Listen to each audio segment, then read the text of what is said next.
Hey, hi, how are you guys? I hope you guys can see me okay. The sun is beautifully setting in the front of my house where I'm sitting.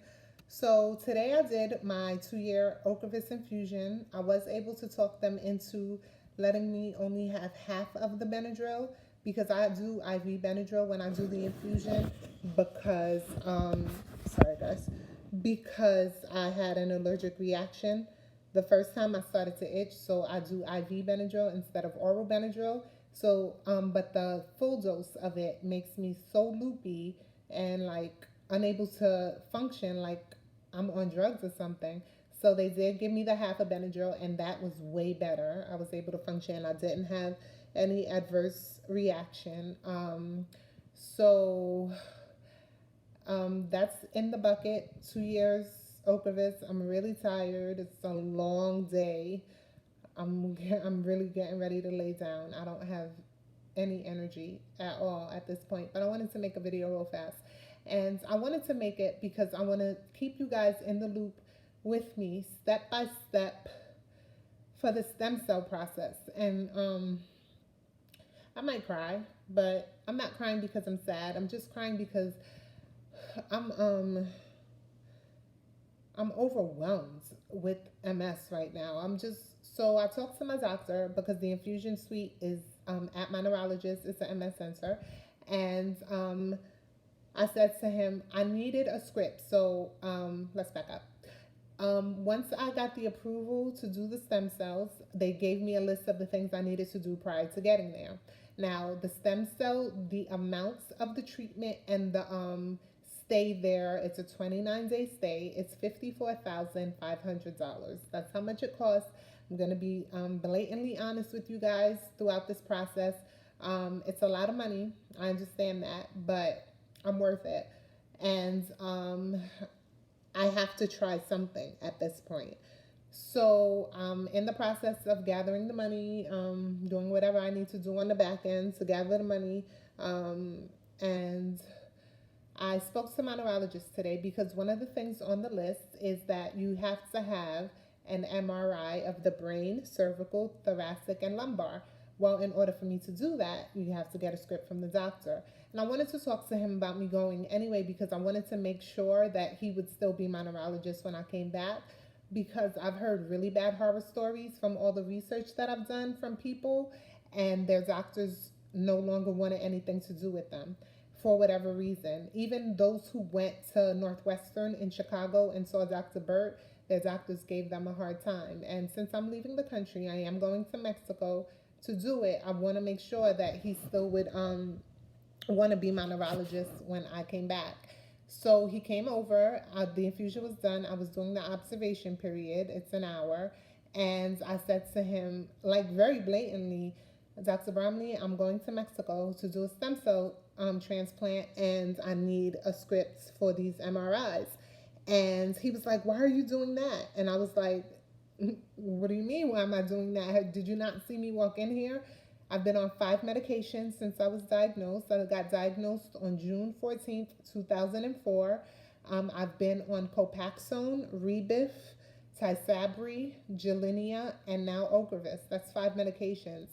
Copaxone did nothing for me except left lumps in my body. Rebif, I was sick every other day. So you take it every other day, and then you have the flu every other day. So it was just ridiculous. And I got needle fatigue. Tysabri I was on, and I was doing fine, but then Tysabri started giving people PML, and they started dying, and I'm JC positive. So it wasn't worth it for me. And they were telling me, oh, you can be on it for up to 2 years. But at the time, my children were younger, and it wasn't a chance that I was willing to take. And then I went back on Rebif for a little while and gave up on needles. And I was adamant that I was not going to take anymore. And then Gilenya came, and I went on Gilenya. But it slows the progression. It's not anything that makes you do better. None of them are. And then now I'm on Ocrevus. And I feel fine if I'm honestly, I feel like I can get up and run around the block. That's how I feel. However, we all know that that's not the case. So I don't feel sick or anything, but my mobility, and every day every day, it's very subtle, but every day I notice a little more deficit. And I was just talking to my mom. Shout out to my mommy. I love you so much, mommy. And she said to my Billy Bob, when they saw me, I was down there a couple of weeks ago. Every time they see me, I look a little bit worse. My movement is a little bit worse. So 2 years ago, I was doing a cycling class 3 times a week. 2 years ago. And 2 years later now, sometimes I can't make it up the stairs at my house. And I'm unwilling to accept that. I am unwilling to accept that at 44 years old, that this is it and deal with it. I am unwilling to accept that I can't live alone, and I might have to have help and might not be able to take care of myself. I am unwilling to accept that. And I am going to fight with everything I am. So my doctor doesn't want me to go to Mexico. His response was, no, we can do other things. He was like, what about, I can't remember the name of it now. I'm sorry, I forgot the name of it. It'll come. He was telling me, what about another drug? It's like a chemo here, and then there's this new drug. But I don't want to take another drug. Monocleo or something. I don't know what the name of it is. But I don't want to take that drug. While I'm talking to you, I'm looking up the name of the drug because I want to be able to tell you the name of it. But I don't want to take another drug here. That's 5 years on a drug, right? And I'm sorry, 5 different drugs. And none of them are doing anything for my mobility. So I'm going to Mexico. I'm going to Mexico whether he wants me to or not. And when I said to him, are you willing to be my neurologist when I get back? And he said yes. Metoxicone, I think, is what he was telling me. He said it's an oral drug, but I'm unwilling to do it. If I go and it does not work, I'll come home and I'll try them. But I'm not about to just not go and not try. I'm unwilling to do that. I'm sorry, I'm so distracted on this one. I'm just trying to find you guys the name of the medication. Oral infused Lemtrada. There it goes. Lemtrada, I'm sorry about that. Lemtrada is the name of the drug that he wanted me to try. And we know it's an infusible drug, and he was saying, why don't I try that? Do the research on that because it's Mexico. You don't know what they're doing.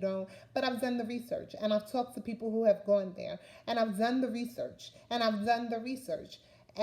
I know that in the United States, I've been on 5 medications and my mobility is getting worse. Nothing is helping me. I feel like they don't want the cure. The money's in the medicine, that they don't want to cure you, that all they want to do is keep you medicated.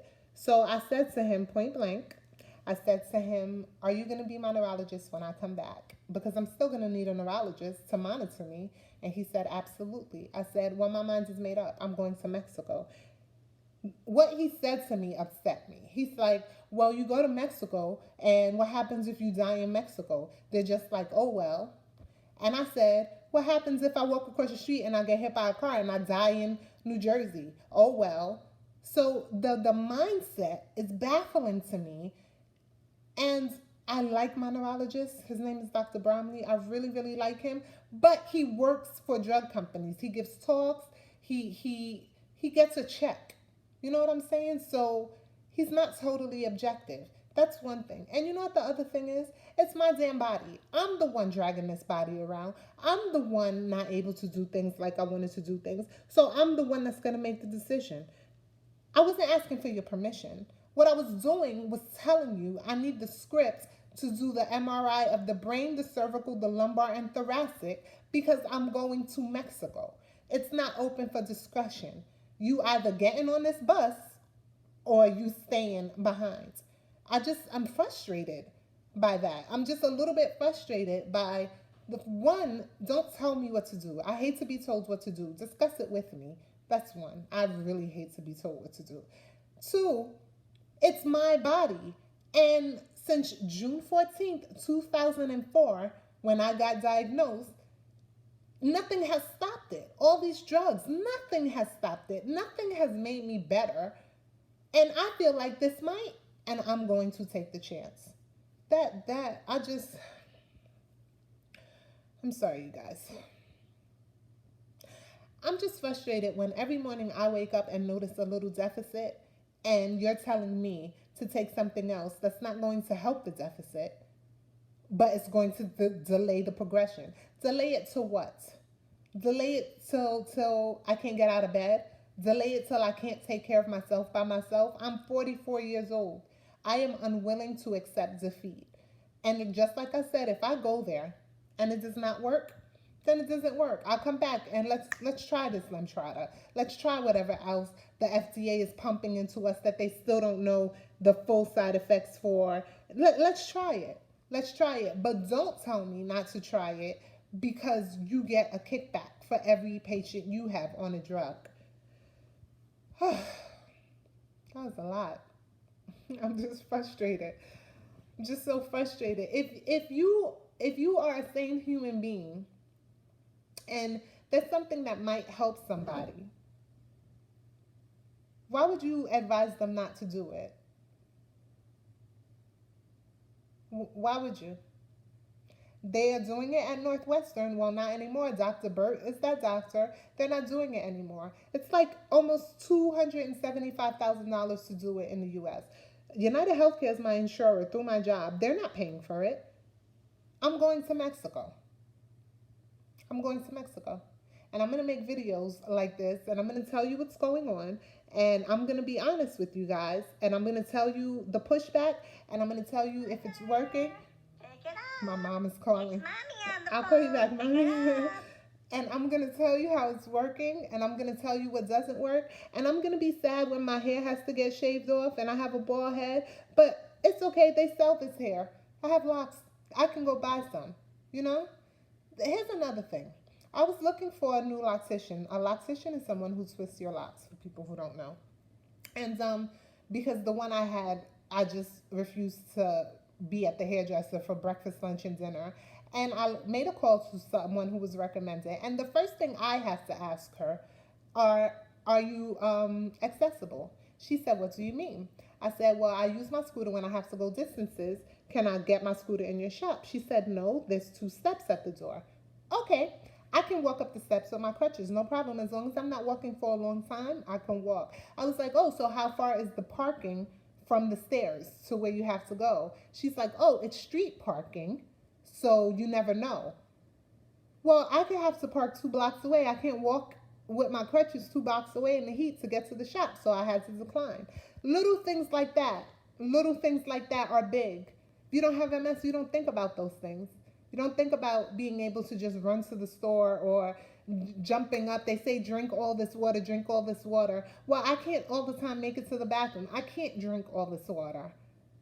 Nobody tells you about that, you know? Mom, I'm going to call you right back, I promise. Nobody tells you about that. So, this is kind of a rant. I didn't mean to rant. I'm not angry. Just like frustrated. Like, why would you tell me I could go to Mexico and die? I could sit right here and die. Nobody knows when they're going to die. I could go to Mexico and leave walking. So there it is. So to end the moral dilemma, I'm sorry, this video is all over the place. Oh my God, I just did an infusion today. I'm tired. I'm hungry. But to end the discussion, I have the 2 scripts because insurance is going to give you a hard time to do all of them at once, even though I pay a ridiculous premium every 2 weeks out of my paycheck to them. I have for brain, cervical, thoracic, and lumbar, with and without contrast. Once I get those reports, because I need the reports from wherever I do the imaging, I'm going to upload it into my patient portal because you have a patient portal with Clinica Ruiz. And the next things I'm doing is getting the money together to pay for it. I'm working out, trying to put on 10 pounds of muscle for the chemo. and I'm still eating clean. And I'm looking forward to going to Mexico, and I'm looking forward to talking to you guys about going to Mexico, and I'm looking forward to fighting this thing. I've been fighting it since 2004, probably before that, because I started feeling weird like in 1997 when I look back on it. But diagnosed in 2004, and I'm fighting, and I fight with everything I have, and I don't complain. But it's like the fourth round, and I'm on the ropes, and I need help from my corner, and I feel like Mexico will be my corner man. Thank you guys for letting me get that out. Thank you. I really appreciate it. Um, Hope you guys are having a great day. I really am in a good mood, I promise you. It's just a series of unfortunate events today. So, yeah, Tanya-Marie's going to Mexico, and you guys are coming along with me, even it's via YouTube. I will talk to you guys soon. I'm probably going to be making more videos, more and more, and we're in this fight together. This is our channel. This is our fight, and we're doing it together. Thank you guys. Bye.